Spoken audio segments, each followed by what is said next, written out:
रजब तैयब उर्दुगान, हमारे हम ख्याल रजब तैयब उर्दुगान, बात इतनी रहती तो चलो कोई बात नहीं थी, लेकिन दारुल देवबंद को निशाना बनाया और कहा कि ये लोग या रसूल अल्लाह कहने को नाजायज और गुस्ताखी करार देते हैं।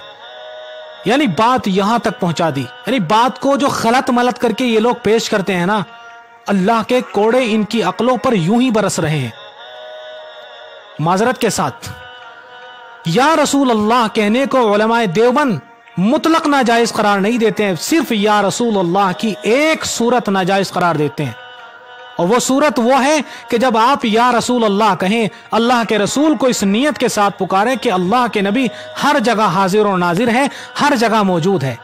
हालांकि ये सिफात अल्लाह के नबी की नहीं है, बल्कि ये सिफात अल्लाह के नबी के रब की है, आपके रब की है और मेरे रब की है, यानी अल्लाह तबारक व तआला की है। सिर्फ एक अल्लाह तबारक व तआला की जात हर जगह मौजूद है और हर जगह हाजिर और नाजिर है।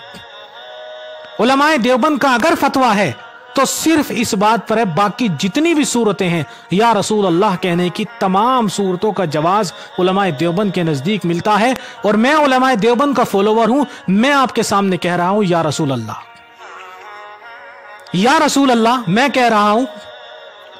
अल्लाह के नबी को फर्ते मोहब्बत में, अल्लाह के नबी को इश्क में और अल्लाह के नबी को गम के साथ, दर्द के साथ पुकारना और हाजिर और नाजिर ना समझते हुए पुकारना उलमाए देवबंद का मुत्तफक अलैह फैसला है कि आप या रसूल अल्लाह कह सकते हो। बाकी या रसूल अल्लाह की एक ही सूरत ऐसी है जिसको अक्ल सलीम भी जायज करार नहीं देती, उलमाए देवबंद भी और अकाबिरीन देवबंद भी और उलमाए उम्मत भी जो है जायज करार नहीं देते, सिवाय बरेलवियों के। अब रजब तैयब उर्दुगान ने जो या रसूल अल्लाह कहा है वो हाजिर और नाजिर जानकर कहा है, ये कैसे साबित करोगे तुम? या रसूल अल्लाह तो मैं भी कह रहा हूं, मैं उलमाए देवबंद का पैरोकार हूं, मैं उलमाए देवबंद को अपना रहनुमा समझता हूं। बस जहां चाहते हैं, जहां जाते हैं, इनकी किताबों के अंदर उलमाए देवबंद के खिलाफ गालियां भरी हुई है।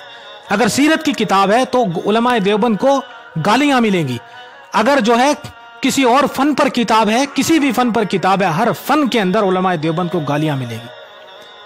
और आप उलमाए देवबंद की कोई भी किताब उठा लो, अल्हम्दुलिल्लाह तमहीद से शुरू होगी और आखिर तक किसी बरेलवी को और किसी हम मसलक को गाली नहीं मिलेगी। अगर रसूलुल्लाह सल्लल्लाहु अलैहि वसल्लम की सीरत मजमून है, अगर तारीख मजमून है, तो तारीख के ऊपर ही टॉपिक पर ही जो है गुफ्तगू मिलेगी।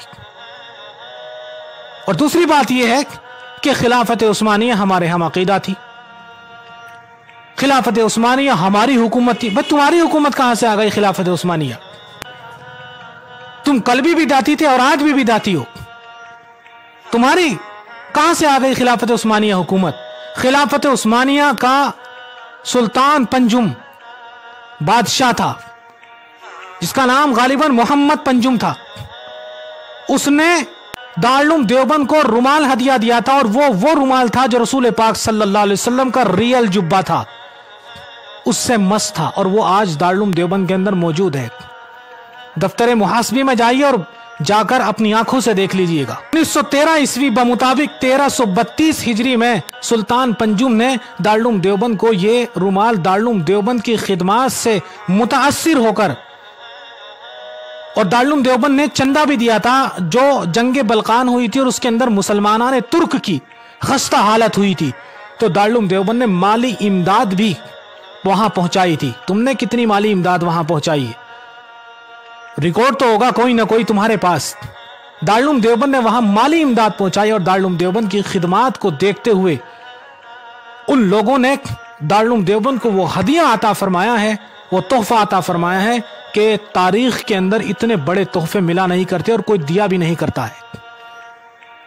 रसूलुल्लाह सल्लल्लाहु अलैहि वसल्लम के जुब्बे मुबारक से टच रुमाल, जो खिलाफत उस्मानिया के अंदर आज भी मौजूद है जो जुब्बा, और हर साल तुर्क वाले उसकी जियारत करते हैं। तुम्हारे यहां तो रसूलुल्लाह की पगड़ियां भी मौजूद हैं, रसूलुल्लाह के जूते भी मौजूद हैं, रसूलुल्लाह का कुर्ता भी मौजूद है, हर चीज तुम्हारे यहां मौजूद है। तुम्हें शर्म भी नहीं आती, रसूलुल्लाह की तरफ झूठ करार दे देते हो। हर मस्जिद में तुम्हारे यहां रसूलुल्लाह की पगड़ी रखी हुई है, हर मस्जिद में तुम्हारे यहां रसूलुल्लाह के बाल रखे हुए हैं। अल्लाह के बंदो, अल्लाह का खौफ करो। खिलाफत उस्मानिया की तारीख आप पढ़ें, اور خلافت عثمانیہ کے ساتھ ساتھ دارالعلوم دیوبند کی تاریخ بھی آپ پڑھیں، تعصب کی نگاہ ہٹاتے ہوئے، جلن اور حسد کی نگاہ ہٹاتے ہوئے، کیونکہ جب تک آپ تعصب دل میں رکھیں گے نا تو آپ کے سمجھ میں صحیح بات آنے والی نہیں، آپ کی عقلوں پر پردے رہیں گے۔ تو کہنے کا مطلب یہ ہے، ہم صرف اللہ کو حاضر اور ناظر سمجھتے ہیں، اللہ کے علاوہ کسی کو نہیں سمجھتے، اور اللہ کے بعد جو سب سے بزرگ اور برتر ذات ہے اللہ کے بعد، وہ رسول اللہ صلی اللہ علیہ وسلم کی سمجھتے ہیں۔ تو بہرحال یہ بدعقیدگی پھیلانا بند کیجئے، موت سے پہلے بدعات سے توبہ کیجئے۔ میں بولنا نہیں چاہتا تھا اس مضمون پر، سیدھے سیرت بیان کرنے کی کوشش کر رہا تھا، لیکن اس طریقے سے غلط بات بیان کی پیش کی جاتی ہے کہ کوئی اس کا جواب بھی دینے کے لیے تیار نہیں، تو مجبوراً آنا پڑتا ہے۔ تو آپ اس چیز پر توجہ رکھیے، اللہ کا خوف کیجیے، اللہ سے ڈریے۔ اگر آپ کے اندر ذرہ برابر بھی ایمان ہے، آپ اللہ سے ڈرنے والے ہیں، اللہ تعالی ہم سب کو عمل کرنے کی توفیق عطا فرمائے۔ آمین۔ وآخر دعوانا ان الحمدللہ رب العالمین۔